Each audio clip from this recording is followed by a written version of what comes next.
So they're two different businesses. One, you have to launch a clinic and remove the owner. The second one actually goes a lot faster, at least it should, because the owner isn't treating, they could do more of a management role, and they're able to get through this phase a lot quicker, okay? Now, what happens though is if you hire part-time people, okay? So if we're hiring part-timers, what's happening right now, we do see a trend that people just want to work like 32 hours a week, and they want to consider that full-time. So they're at 32 hours, but what happens here, or they want to work like 20 hours, is that now what has to happen is they're going to take up room inside of your clinics. And what eventually starts to happen is that you start piecemealing your schedules together, and it makes it really hard to be like open for 40 hours a week and to make sure that everybody, like you have somebody working Monday, Wednesday, Friday morning, and then you have someone working Tuesday, Thursday night, or whatever that looks like. And then let's just say these are 4 hours a piece. Well, it's going to be super hard to find somebody that wants to do the opposite of that schedule. Okay. Trust me, I've tried to do it before. It is chaos. Okay. So when we're looking at part-time individuals, scheduling is one of the biggest bottlenecks that we see because we only have so much space to provide our service. And sometimes these part-time employees start to take up spots on the schedule.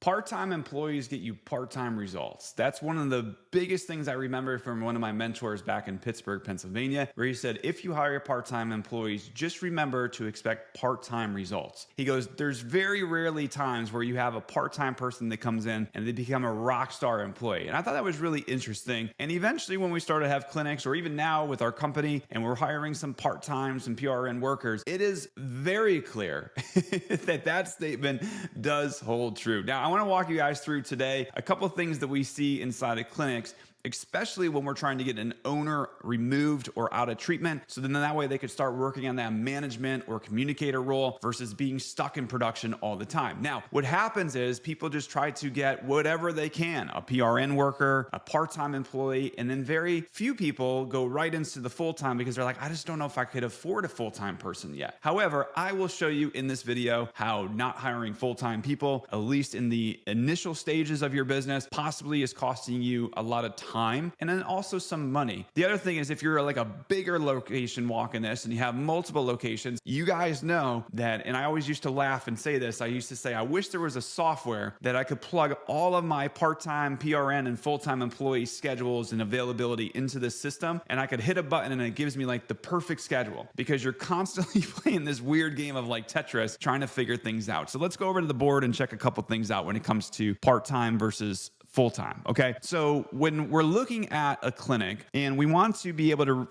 maybe it's a solo owner here and we want to get them to be out of treatment. Okay. And we want to get them out of treatment. What we have to look at here is we want to be able to hire an admin first, and then we want to hire a first, not provider, but we call it an FTE. Now, FTE, what that stands for is a full, right? So full-time equivalent. And a lot of people, when they're going to, we meet with them and we're like, well, how many FTEs do you have? Or how many providers do you have? Was initially what we said. They're like, oh, well, I have like 7 or 8 providers. And we're like, oh, awesome. Big operation. And then when we start to look at how that equates to like a full-time equivalent, it goes very quickly down to like a 2 or a 3, right? 2 or 3 full-time people. And the reason why we do this is because we like to set up clinics where we're making around $20,000 at minimal per full-time equivalent. And we're trying to keep expenses right around $13,000 in expenses. Now, the reason for this is, most clinics are generating around like $21,500. Let's just round that up. And then most from an expense standpoint, they're right around $11,500. So we want to go 1 standard deviation up, 1 standard deviation down. And we like to set up most of our clinics to be able to generate $20,000 in revenue and then 13 grand per provider. Okay. Now I'll shoot a different video here to kind of go down the profitability side of things with this, but really quick, you just take your total revenue for your clinic and divide it by your provider FTEs. That kind of gives you that top number, how close you are. And then if you do expenses, total expenses, divide it by your provider FTEs, that gives you your bottom number. Some clinics are at like 26K and, they have like 12K in expenses. Some clinics are at like 17K in revenue and they're at like 15K in expenses. And that's why things are tight. Hopefully you're down at 15K in revenue and 17K in expenses. We got some work to do. But ideally for all the clinics inside of our program that we work with, we're trying to get to that number there. And we like to set clinics up that have like an 86% built-in open rate, meaning that we have like 14% of the schedule is just open, and then 86% of the schedule has those arrivals. Okay, we want to make them super easy to kind of win and not have too much stress here. So looking at this thing here again, we got that solo owner that comes in, and then we hire an admin, and then what we need is we need that first FTE, that second FTE, and then we need to hire another admin here. Okay, and then ideally what's going to happen here is we'll get a third provider, fourth provider, and then we could get the owner out of treatment. Now, what we can do too is that's kind of the framework to remove an owner from treatment at a solo location. And then ideally when you launch another location, you're going to start with basically your first provider and your admin, right? They're going to start work at the same time. And then what's going to happen is you're going to hire your second FTE, and then you'll be able to bring on another admin. And it's kind of like you get to the point where you have like a third FTE starting and then an admin paired, and then eventually you'll be able to bring on that fourth provider. Okay, so that's the framework that we see: first admin and first provider, second admin, third and fourth. Now, if you're keeping score at home, what this allows us to do is generate around 80K in revenue and keep our expenses right around 52K. Same thing over here. We're going to be able to generate 80K in revenue and about 52K. The only difference here is that the owner is out of treatment and then the owner is not treating over here. So they're two different businesses. One, you have to launch a clinic and remove the owner. The second one actually goes a lot faster, at least it should, because the owner isn't treating. They could do more of a management role and they're able to get through this phase a lot quicker. Okay. Now, what happens though is if you hire part-time people, okay.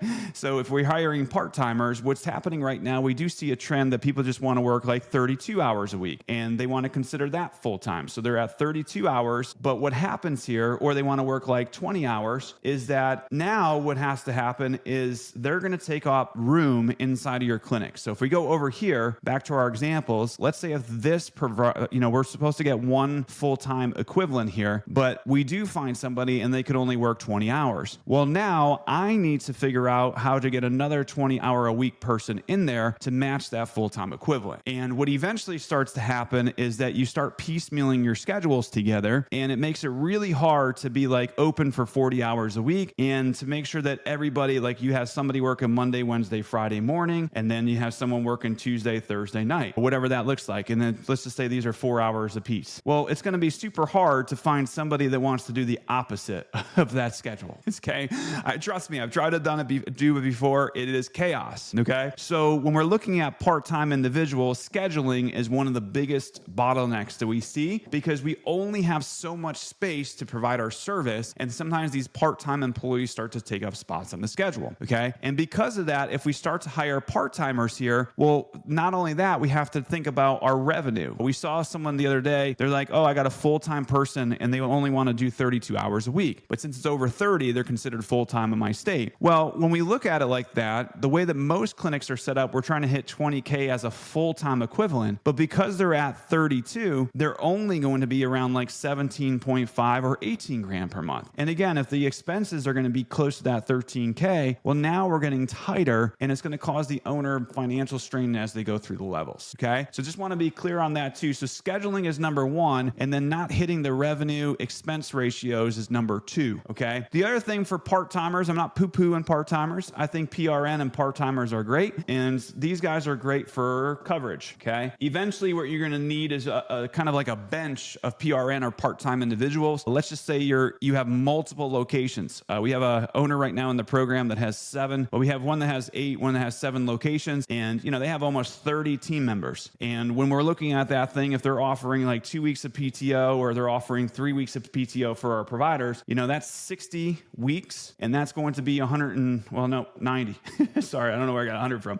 So we got 60 and 90. So that's 60 weeks, okay, that they're going to have coverage for, and that's 90. Now, if you take those numbers there and you understand that it's going to cost about $5,000 per week that you don't have coverage, right? So that's how much money that we're going to leave on the table not having someone seeing your patients, right? That's almost $300,000 a year that we are on just PTO coverage, right? So which in 450K on this bigger clinic here. So if they did 3 weeks of coverage, so that's 300 to 450K a year that they're going to be missing out on because they don't have coverage for PTO. Okay. So ideally what we want to do is like, well, we're not going to pay $5,000 a week to have PRN employees or even some part-timers floating around. What we want to do is when you have multiple locations, you could either have a float physical therapist where they're just floating part-time. They're just going in and providing the coverage, right? So they're just the coverage person. The other thing that you could have is some PRNs. So then at the beginning of the year, you could block all your PTO that people know that they're going to be taking off. You could then send that list over to your PRNs and be like, hey, what days, what weeks could you cover? Okay. So I'm not opposed to PRN or part-timers, but they're great for being able to provide coverage. Or if you're oversubscribed, they're also great to be able to bring in to do some of those extended hour coverage, that spot coverage that we're looking at here. So hopefully that was beneficial for you guys to see. If you're a solo practice owner trying to get out of treatment, try to be very,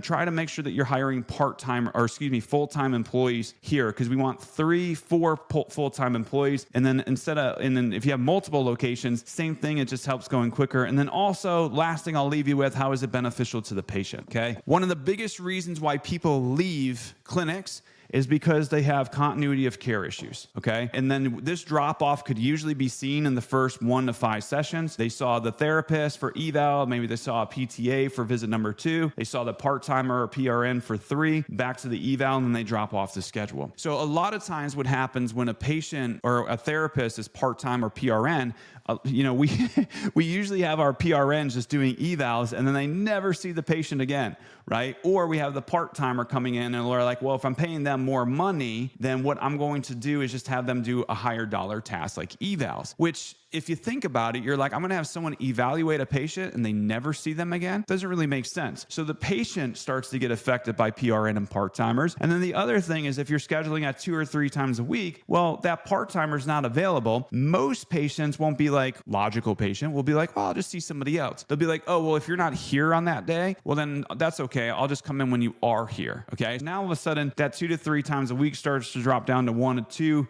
or 1 to none. And now that patient's not going to be able to get the results because they are going to have continuity of care issues, or they're not going to have their frequency and duration met, and then they're not going to get better. So this is something that we see all the time. So be very, very careful with part-timers, and remember that when you hire part-time individuals or PRN, sometimes you get part-time or PRN results. So if you're trying to build big businesses, we're trying to get to the point where we have full-time employees first, but then we also use PRNs part-times for some of that spot coverage when we're oversubscribed and need people to come in. So just remember that the next time you hire.